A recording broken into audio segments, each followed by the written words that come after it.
my name's Evan O'Hanlon and I'm here with Todd Hodgetts, Todd the Hulk Hodgetts I should say, Scott Reardon and Vanessa Lowe. Toddy won gold last night in the men's F20 category, shot put, and Vanessa Lowe, she came home with the gold medal in the long jump last night.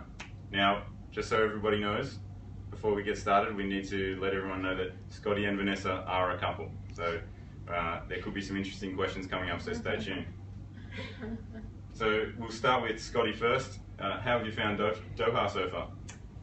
It was definitely warm. Getting off the plane, coming from Australia, and it hasn't been overly warm in Australia just yet. So yeah, the heat originally was knocking me around a little bit, but just driving through Doha for the first time, the architecture here is truly amazing. Just looking at all the buildings and stuff like that when we were driving along on our way here was quite incredible. And the people in Doha have been really welcoming, and they've made sure that anything we need, they've been really accommodating. So it's been a good experience in Doha so far. I'm just bumping the bit to get out there and compete. Great. And Toddy, how have you found Doha so far? Oh, it's very warm. Probably for 30 seconds you start sweating, and then you wipe it off, and then you're still sweating again. So it's tough out there in the stadium in the heat, isn't it? Yeah, it is. No, it's a real special city. It's a holy city, and you feel good about it. Now, when you were competing in the heat, did you make sure you were hydrating properly? Yes, before the competition, I drank about 2 litres. Yeah, just scalded it. And you are a big man, so yeah, I know. So yeah, 120 kilos, 6'4" guy. So yeah, and yeah, I was still hot and still struggling with the heat. So I personally think I should have acclimatised a bit more, but you just got to do what you got to do. Yeah, so you got over here a little bit early, but you felt like you maybe needed a couple more days just to get used to the heat? Probably more competitions, more training and altitude in this high temperature environment instead of the cold Melbourne and / Tasmania, Canberra weather. So yeah, it's really hot. I was out there in the stadium yesterday in the morning session. We had the sun blaring straight on us, and we were wondering why our paper kept getting wet. We thought there was a drip above us, but it was actually just us sweating onto our own paper. Vanessa, how have you found Doha so far? Doha's been good to me, I guess. I had a good time. It's hot, but it wasn't as hot in Oklahoma, so the time difference was more of an issue. I dealt well with it, and I was in shape, and everything went good. So I love the city. The people are very welcoming. They treat us well. Driving here sucks, but a part of that, it's awesome. Yeah, the driving does suck a little bit. I was in peak hour traffic the other night on the way to the opening ceremony, which was amazing, by the way. You guys probably missed out on that. Did you get to see any of the coverage? Oh, no, I was just in the zone, thinking about what to do. Good. To the plan. It was the first opening ceremony I've ever been to, because normally when I'm competing, I've never been to an opening ceremony. Got the chance to go. I think it was the best one possible. They spent, I think, more on fireworks than any other local organising committee has spent on an event, I think. The fireworks were amazing. There was dances. There was everything. It was going off. Toddy, yes. Gold medal last night. Yeah, man. Pretty happy? I'm stoked. It's good to be champion again. Yeah, because you obviously won the gold medal in London. Yes, I did, and I personally think this is a great achievement because I come back from nowhere. Yeah, so tell us a little bit about your injuries that you've had since London. In Leon, I was probably about 20% fit, and I got told I had to throw in Leon or things were a bit more difficult. I'll just put it that way. And then after Leon, I had another operation after the London as well, and I was in rehab for a year and a half, and I never thought I'd ever represent Australia again. I just stuck at it, and the good physio team and Athletics Australia and the VIS and Andrew Fakes believed in me, and Gus believed in me, which is my personal coach in Ringwood. High team waist. I've got a lot of fans, and and the Tasmanian public, and I just had the plan and executed it, and never gave up. And true champion never gives up. That's well said by Todd Hodgetts, and you have a good team around you, don't you? Yes. So you made a move from Canberra down to Melbourne, and you're really happy with that? Yes. It's a big city. Have to catch the trains and that, and you just got to do it. I've got a good job. I work in the operations at MSAC, and I go to school part-time at the Melbourne University, studying the Diploma of Sports Development, which is TAFE, and they're good with people with disabilities, like an ID athlete, and they really treat me well. That's good to hear. Yeah. Good to hear. Vanessa, your gold medal last night. It was amazing. First World Championship gold medal? Yes, it is. It's been 7 years in track and field for me now, and it was the first title really. Yeah, it's been a really rough journey, let's say that. Training's been really hard, and yeah, I'm glad I stuck to the sport. I was about to retire after London, and I'm really happy that I stayed and that I finished this, and hopefully get another one in Rio. And you went out there against the Italian that did hold the world record until last night. Were you confident going in that you were going to be able to jump further than her? I knew I could jump far, but I didn't know what she's able to. So I tried to make sure that every jump I gave my best, because I didn't want to regret not giving my best and then she's beating me in the last jump. So I thought it would be a little bit closer actually, and I'm surprised how far it went. But I'm really curious how much further I can go for Rio. We had a ball up in the commentary box last night with the Australian success of Angie Ballard and Todd Hodgetts himself here. Now, Todd the Hulk Hodgetts is your full name. Yes, that's my adopted name. Yes, but it's not official on my passport. But it'll do. We'll see what we can do about that. Yeah, I want to change it, but maybe customs might have a word to that. But maybe we should start a hashtag. Yeah, maybe hashtag the Todd the Hulk Hodgetts. But yeah. Todd the Hulk Hodgetts, Aussie passport. That's it. All right. Now, where does the Hulk come from? I come from Tasmania. Yep. I started shot put when I was 10. And the teacher said I couldn't throw the shot put. And then... This was at school, when you were at This school? was at school, At lunchtime you used to go out and throw the shot put. That's it, yeah. In high school I used to pack a shot put in my bag. But in primary school I used to be victim of a lot of bullying and stuff. And they'd never thought much I was going to come up in the world. And at the time I was just a normal kid with a disability. And I had a lot, I still have my issues. I had a lot of issues back then. I'm trying to improve now, live a normal life, but you know it's kind of difficult. But I had all this adversity because of my size and the way I acted. I was honest with people, and cut a long story short, after 2 months of throwing shot, I broke my first record, and then I got the certificate out. It was a White City Little Athletics in Launceston, and I was happy I broke my first record, bragging to the school. And the teacher put me into terminal suspension because all the kids were high-fiving me, and I just wouldn't shut up. So not much has changed since then. The big bloke walking around school getting high fives, you must have been doing something wrong. I must have been. The teacher just automatically thought you were doing something wrong. I don't know. Yeah, I don't know where the teachers are, but I don't really care. But I move forward. So I've got another question to ask you about back in Tasmania, but I'll jump over to Scotty for a bit because he's getting lonely on the corner over there. Now, you're competing on Sunday in the 100 metres, is that correct? Yeah, Sunday I've got heats and finals on the same day, so out early in the morning for the heats, and then hopefully everything goes according to plan and progress easily through to the final and give it that red hot go in the final on Sunday afternoon. Yeah, it's been interesting to watch the heat, a lot of the heats here in Doha because of the heat and the extreme conditions. I think a lot of athletes are playing it very safe in the heats. Obviously, not Cox from England yesterday. She broke the world record over her 100 metres in the heats.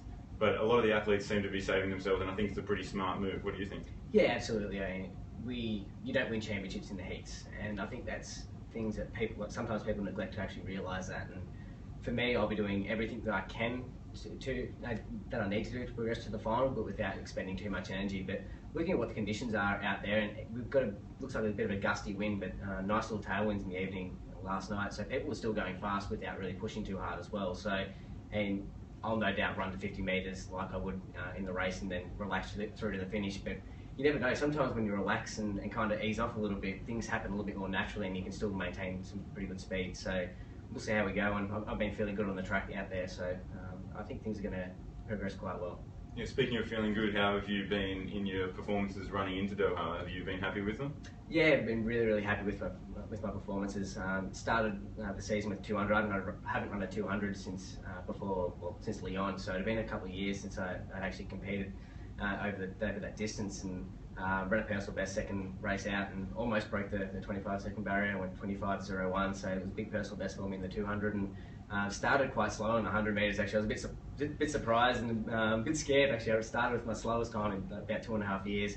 The next 2 races, but progressed quite nicely and ran a personal best a week before I came over here to Doha. So closing in on that world record again, I'm 0.02 of a second behind the 12:11 set by Heinrich. But the goal is to go that one step further and go under that 12-second barrier. And how do you feel now knowing that we've come to Doha and you've been preparing to race Heinrich and we suddenly got the news that he wasn't going to turn up? It's actually a little bit of a weird race for me at the moment.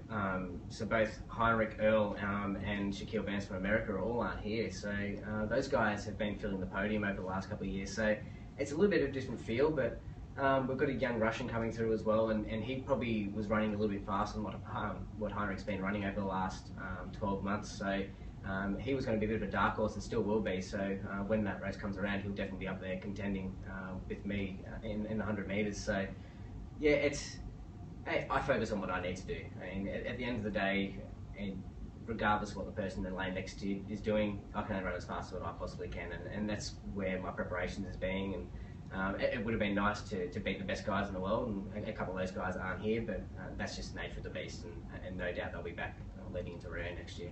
I better make sure I put that mark that Russian boy down in my notes before the race, in the live commentary, because a couple of the athletes that have come through, particularly even in my event last night, commentating my own T38 200 metres last night, there was boys, especially in the heats, that I didn't really know who they were, and they were winning heats, and it made me look like I didn't know what I was talking about. I think Paralympic sports come a long way since, particularly London. It really took off after London, and I think we're just seeing so many world records here already on the first day in Doha, because our sport's coming alive and it's really growing. Yeah, absolutely. I think if you look at the world record progression in my class, it stood with the same guy until 2006, the last world record was set, and since London it's been broken twice, and I've gone faster than his world record time again. So yeah, it's progressing so fast in such a short period of time. Like Sophie Hahn last night came out and took 0.4 of a second off the world record, and totally unbelievable. But not to mention yeah, girlfriend came out and jumped 27 minutes further, and it's the same thing with Lefebvre from France as well. There's been some big world records in this championship already, and I saw last night 6 world records already at this championships, and that's day one.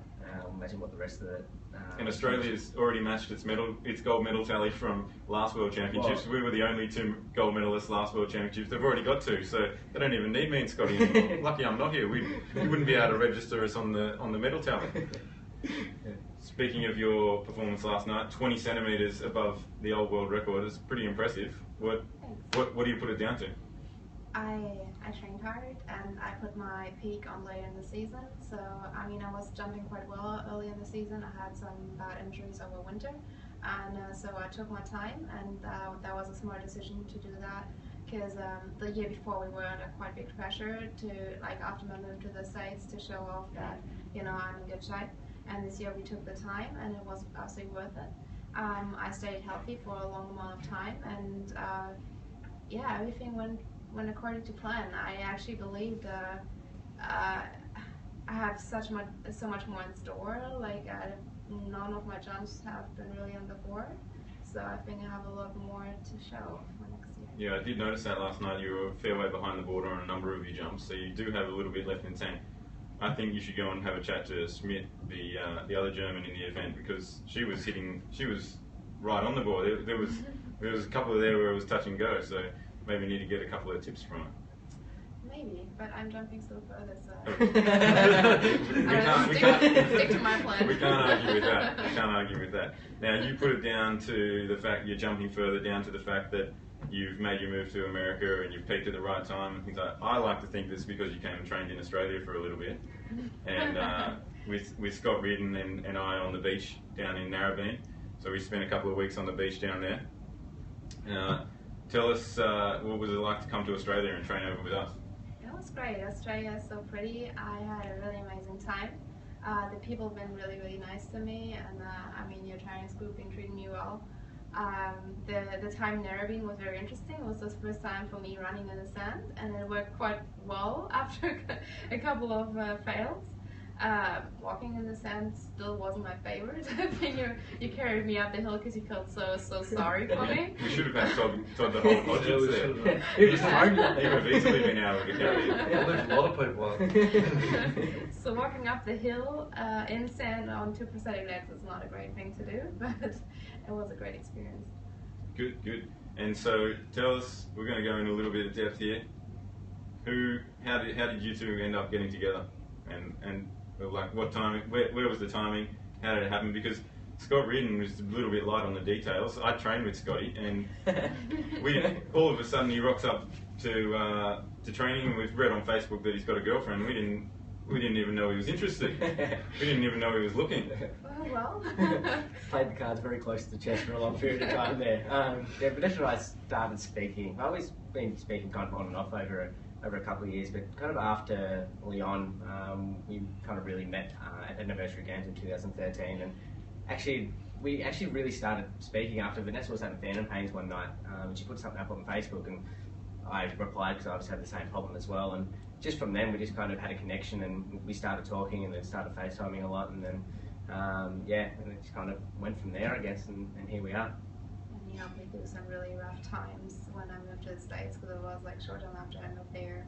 And Roderick is a great coach, but he has to work on his communication and his sometimes the way he's teaching things.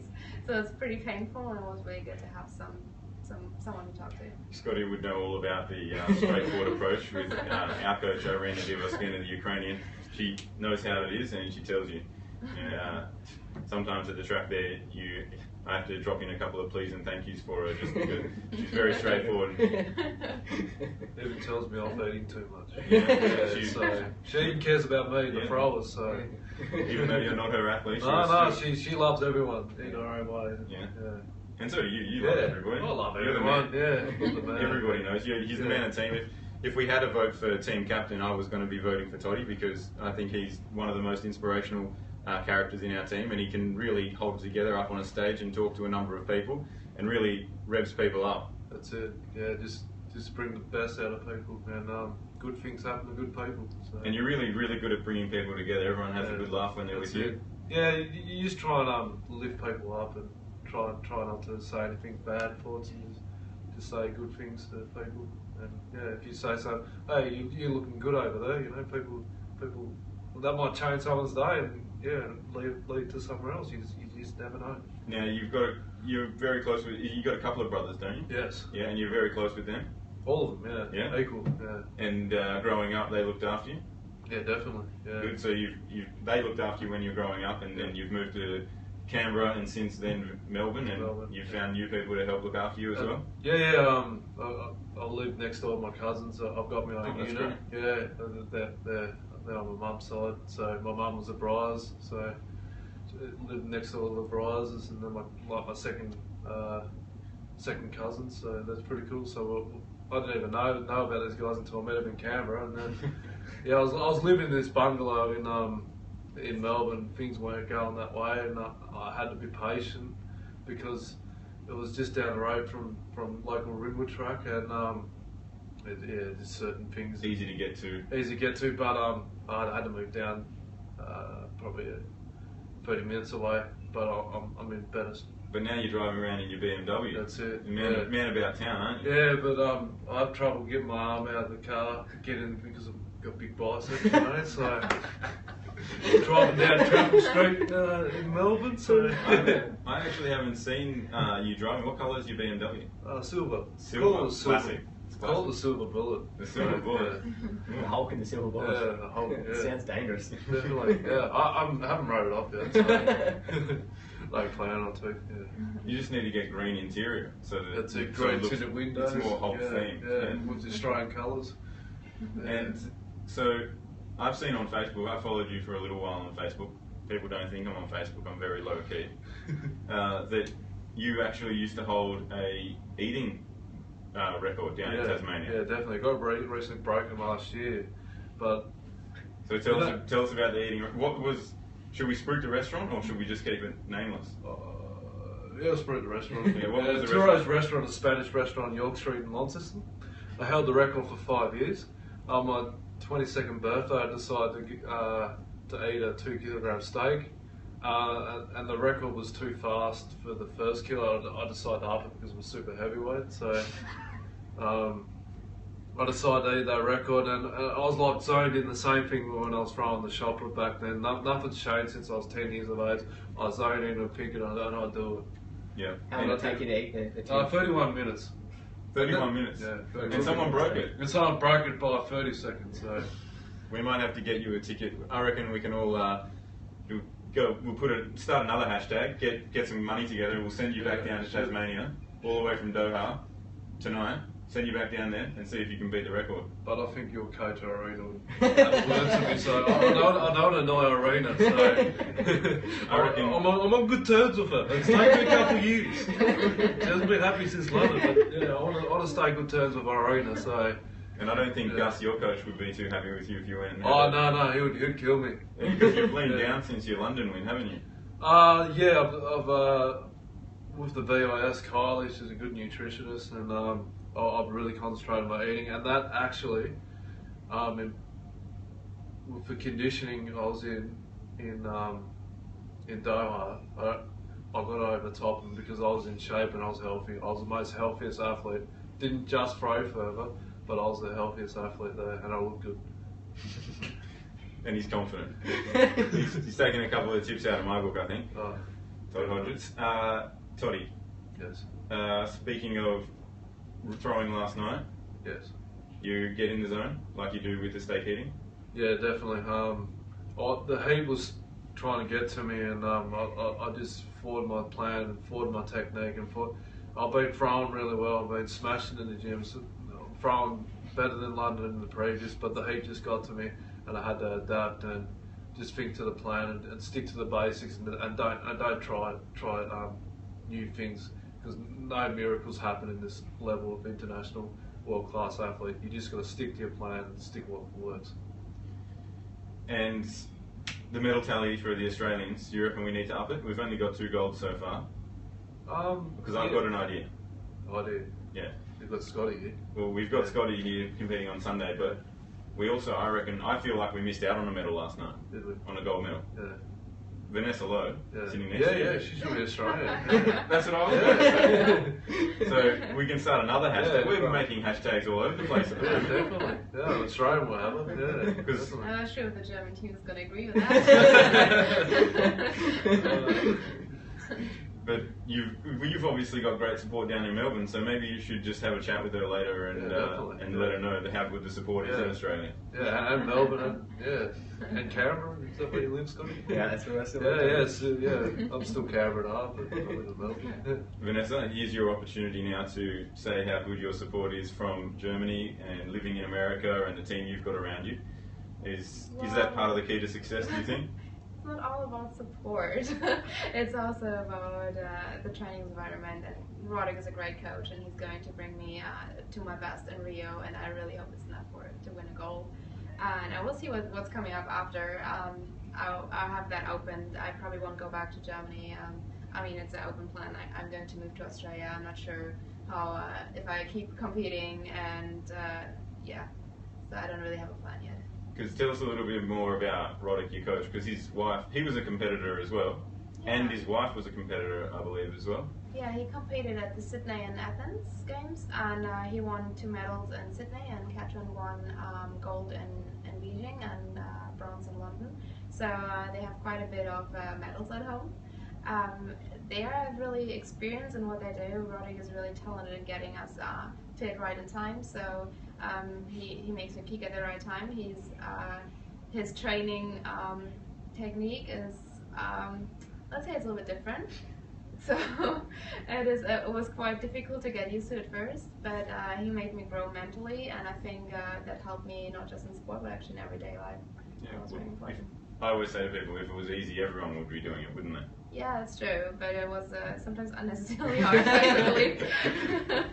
No, it's good. I got here today, so everything went well. But you also, in your training team or team environment over in America, you have a small baby, which is your dog. Yeah? My baby is with my parents right now in Germany and freezing his little paws off. I saw that on Instagram the other day. My mom got him a little winter coat, so it's not as cold anymore.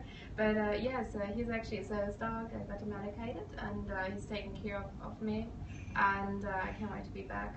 So he's a service dog? Yeah. I thought he was just there for good looks. No. Does a pretty good job of that as well. He's got a better face than the one. He's got a better face than the other friend. I'm not denying that. He's got more hair than me, that's for sure. Scotty, back to you because you've been sitting there on the corner for a little bit quiet over here. The 100 metres is obviously, is that your main goal for the championships, or are you looking towards the 200 as well? 100 realistically is the event that I can win. I think if I come away with a gold medal in the 200 metres, one, I'd have to run extremely fast, and two, other things would have to happen as well. If everything went according to plan for everybody else, it's probably a little bit unrealistic for me to think that I can win gold. The gold medal, the world record only just got broken a week before we came over here, so it's down at 24:29 I think now. So he's taken another step forward as well. So definitely the 100 metres is where it's at for me, and we put in a lot of time and effort into the 100 metres after London, and I reaped the rewards of that leading up into Lyon, and obviously in Lyon as well. And I've had a really good couple of seasons where I've been really consistent. Probably not running as fast as what I would have liked, but on the back of consistency you can improve, and I think that I'm ready to take that next step, and I believe that I'm here ready to run fast now, and I think that if somebody's going to win a gold medal in front of me, they're going to have to run 11.9 or faster. I think that's the shape I'm in, and honestly, I think it's going to take something pretty special from someone else to get over the top of me. So you heard it here first. He's confident of the victory. 11.9. That would be a new world record. It would be, and it's considerably faster than what I've run before. Actually, I'd have to take almost 0.2 off my best to get down to that point. But everything that I'm doing in training is showing that I can run that fast. The fly starts I've been doing, so the fast zone stuff we do, is all pointing to be able to run that fast. If I get out well and execute, then I haven't found a legitimate reason why I can't run that fast. I've searched for it and I can't find it, so it's there. It really is. And some might say that Heinrich might have pulled out because he's scared. What do you think? Oh, I'm kind of in a difficult position here. Heinrich being another German, obviously. It's hard to say. I mean, I haven't seen him in so long. I see him literally on competition, so I probably see him not more often than he does. So I don't know what shape he is. I haven't seen him training though. I saw him traveling a lot. So I doubt that with that much traveling and that little of consistency in training, he will be able to beat Scott. But I mean, we don't know because he's not. Your unbiased opinion, obviously, there that he would be unable to beat Scott. But let's just say when Heinrich is obviously injured at the moment and can't be here like myself. Obviously, I wish that I was here competing, and I'm sure he does too. We obviously send him all our collective love from Doha, from the rest of the IPC world, and hopefully that he's back in shape and able to get back on the track as soon as possible, so he can be they can be the jewel of the track again over the 100 metres. Because I know for me, last night watching my 100 and 200 metres, my 200 metres heats and finals last night, it was nice to see some boys running fast behind me, and I might have to start wearing some rear vision mirrors so that I can see them coming, because they're coming fast, and it's inspiring me to run faster. Scotty, your roommate, he's running tonight. Yes, the white tiger. Yeah, he's up there sleeping at the moment. Actually, the tiger's getting some rest. He's pretty well, Chad actually. So Chad Paris, aka the white tiger. He's joined our squad just after Lyon actually, and Chaddy's coming together. Everything's coming together at the right time for him. He's still a relatively new athlete, and he's still got a lot to learn and a lot to improve. But Irene, as she always does, she has us running fast when it matters, and he's ready to run fast, I think. And copped a little bit of a hit with Jason Smith coming back into his event, but that's just, again, that's the nature of Paralympic sport, and sometimes that happens. So yeah, he'll go out and he should make it through the heats quite well tonight. He actually has drawn a pretty good heat, and I think he should have quite an easy run to get through into the final, and tomorrow he'll show us what he's made of. Yeah, so for those of you who don't know Jason Smith, the world's fastest Paralympian, was reclassified. He used to be a T13, went down to T12, and he's now back up to T13. So he's hit Chad's class again. Chad was loving life a couple of months ago when he found out that he didn't have to race against Jason Smith. He's back, and I'm sure all the boys in the T12 breathed a deep sigh of relief when they found out that 2 days ago. Roommates. So yours is Chad Paris. What's his worst habit? I got asked this the other day as well. Chad's a nudist. He loves walking around. There's no shame. I think he neglects to realise that I can see and he can't. Just because he can't see that he's walking around naked doesn't mean I can't. It's just the way. And unfortunately, or fortunately, whatever you look at it, depending on where you sit. I've lived in a room with a few nudists over the years, so yeah, there's no shame in the boys in our group. So you kind of get used to it. It just becomes second nature that you see naked guys walking around your room all the time. It's a bit weird, but that's the way it is. He's being very polite. I'm his other roommate. We could tell you a few stories, but I don't think that's appropriate. No, definitely not. Toddy, who are you rooming with? Tim Foster. Tim Foster. How's he as a roommate? He's a good guy. Yeah, very quiet. And he had a race yesterday. He didn't do so well. How was he when he came back? He wasn't happy, but he was happy to represent Australia, and he did his best. He wasn't far off a PB, he said. So I think it was his first world, so that's pretty good to make an Australian team. You're obviously pretty good. So yeah, you've got to be good to make an Australian team. And it's very hard because our standards, world standards are here, and then AA puts their standards up. You got to be on the ball. So we have too many athletes competing in Australia, so we've got to reduce the number. If you get the IPC standard, you don't automatically make the team, do you? Yeah. We have a new set of standards that's even lower, so it's quite difficult to make the Australian team. I'm not sure about other teams because I'm not up on the details of every other team. I only worry about me, Todd, and Scotty here making the team, and some of the other athletes, obviously. But so he's good to room with. Yeah, he's not keeping you up. No, not really. No, and you gave him a couple of kind words last night. That's it. Yeah, I said enjoy the moment and remember what you did, and it's not easy. And he's a nice guy, and he's only a young fella, so and if you can change it a couple of years, you'll be champion. You've never known the sport the way this crazy IFBC athletes people coming out of the woodworks. You just don't know, so you know that's why you never give up in this sport. And he's got a good coach. He does. Brett Robinson from Cobar. Robbo from Cobar. And I hugged him in my medal ceremony and got all sweat over him and a bit of chalk. Yeah, I jumped in the crowd. So yeah. I did see Todd. I was lucky enough to be sitting in the stand when Todd won his gold medal last night, commentating, and I didn't realise that he'd won yet because we still hadn't come up on the live stream. Todd Hodgetts just comes streaking past me with the Australian flag, and I knew it was on for young and old. He went on his victory lap. Toddy does love his victory laps. He had a great victory lap in London, and he also climbed a fence last night in his victory lap to it was like cliffhanger. To hug Brett Robbo from Cobar, and who's Tim Foster's coach. Brett Robbo from Cobar is actually another person like myself and Scotty out of the Diva Skeena factory. He comes from Irina as well. He had a really good able body career. So yeah, he had a very decent able body career. Yeah. I'm hoping to make sure that my disabled career goes a little bit faster than his able body career. We'll talk to him about that later. Yeah, definitely. Yeah. Your medal ceremony's today? Yes. Sorry? It's at 4 o'clock, isn't it? Yeah, it's 4 o'clock, but I don't know what time it is. I lost track of time, so pretty soon. So yeah, looking forward to it. Yeah. We'll make sure you're there. Don't worry. Yeah. I've got to be out at the track as well. Yeah, because I've got to be on the live stream for your medal ceremony. Yeah, definitely. So that'll be good. If you're looking for something exciting to watch, make sure you stay tuned for Toddy's medal ceremony tonight, and obviously the White Tiger competing. White Tiger. Chad Paris, aka the White Tiger, competing later tonight. We've got a lot of Australians on track. We've got Angie Ballard. We've got Kurt Fernley, the big name. He's got a book. He's the only person in the team, I think, that's got a book published. Definitely. He's been in the Archibald Prize, famous Australian painting prize in Australia. Fair enough. Funnily enough, he's been the subject of a portrait, and his portrait is on the front of his book.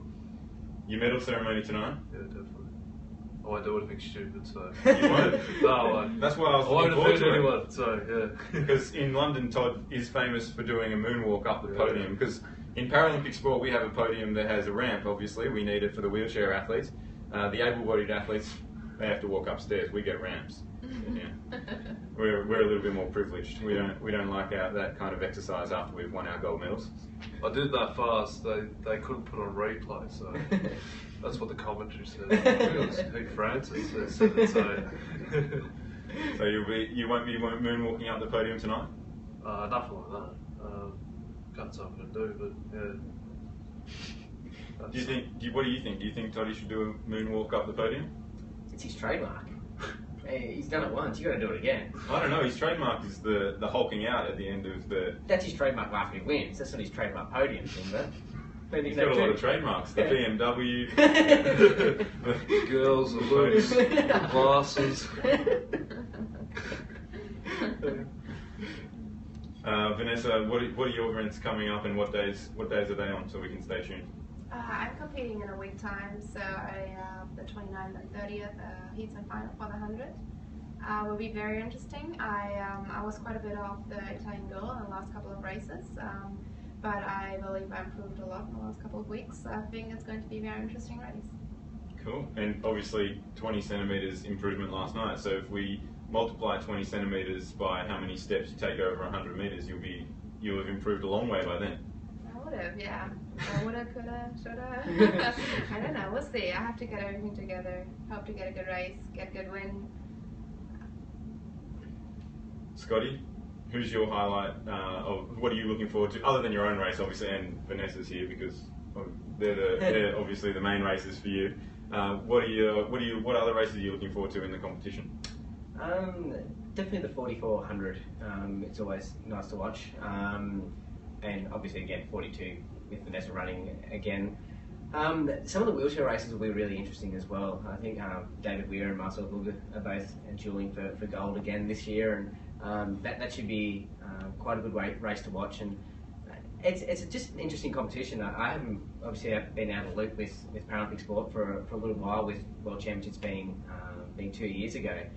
So it was awesome just to watch the live stream last night and see so many good results. So you can sit down here and name events, and they might not live up to expectation, but some event that you just don't even know of and wouldn't expect to be close and competitive. I mean, the 42 high jump last night, incredible. It was awesome to watch. People just come out of nowhere. Like we've mentioned it already today. And the 44 100 metres, it's definitely wide open. You obviously got former world record holder with Richard Brown there, but Johnny Peacock and Jared Wallace are both out, so that leaves a big gap in that field as well. So obviously Richard will be trying to win his first World Championships over the 100 metres, but again, Alan Oliveira is there and he's ready to run fast as well. And So Felix, the German yeah, guy. Felix as well, yeah. Exactly. Yeah, he's So- coming through. Yeah. They're not wanting for competitors in that event. Exactly. You lose two really good competitors in a current world record holder and a former world record holder, and the world record might even get broken still. So it's still there, and it's still going to be a good event. It will be a good one to watch because Alan Oliveira obviously coming back from the wilderness a little bit. He's been missing for a couple of years, and we'll see what kind of shape he's in. So and obviously behind him or next to him because we don't know yet is Richard Brown, who has never won a gold medal at a World Championships or Paralympic Games, but was holder of the world record up until only a couple of weeks ago when Jared Wallace, his compatriot from the US, broke it. And funnily enough, Jared hasn't, not funnily enough, upsettingly enough to him, Jared hasn't been able to make it to the event. So it looks like it will be Brown v Alan Oliveira, but Felix is also in the mix there. And there was another athlete you were talking about, was there? Not here, no. No. Again, another athlete. It seems like all the cool athletes have managed not to make it to race here in Doha. They've decided to either stay home or come and commentate instead, or do athlete interviews.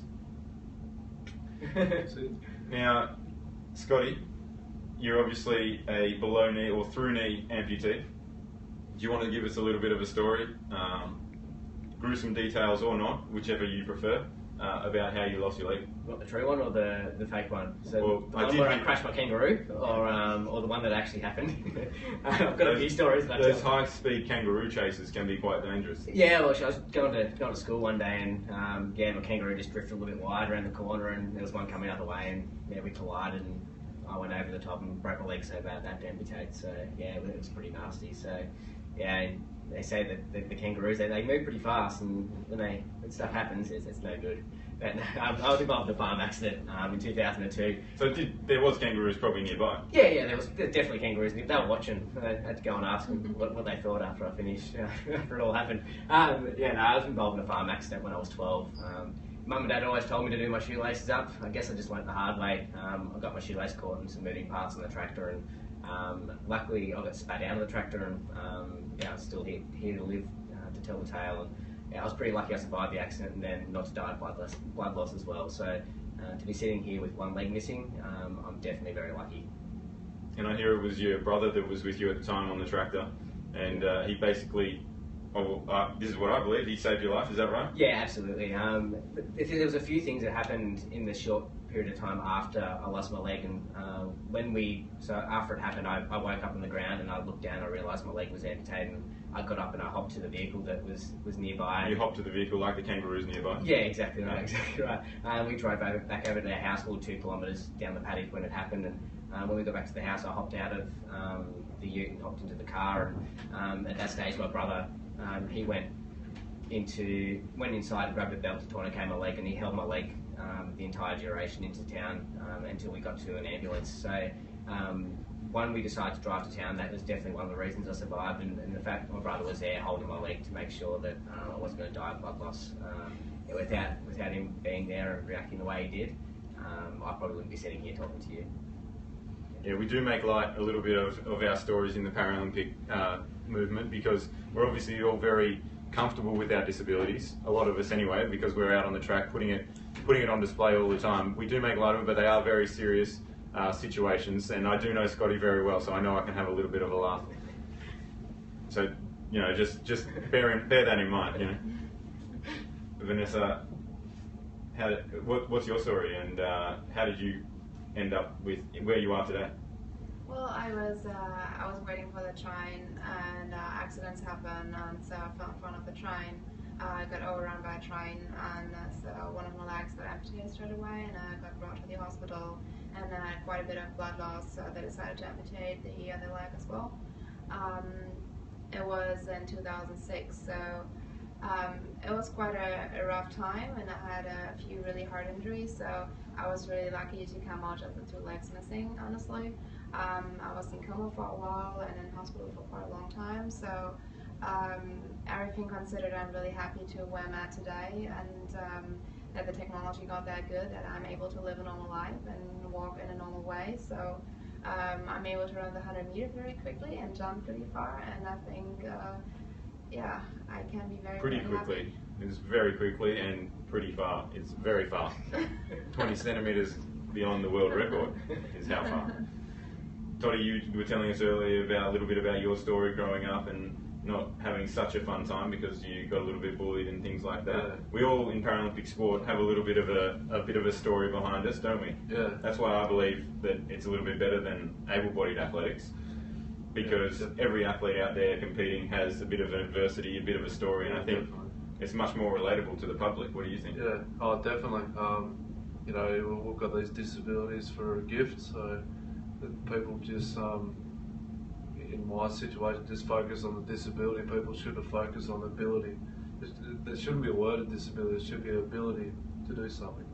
That's good. That's well said, Toddy. Thank you. Because a lot of us, we obviously have been through some circumstances, but I think most of you guys, all 3 of you guys would agree that you wouldn't change what's happened to you in your life, because obviously these 2 wouldn't have met if they hadn't had their accidents.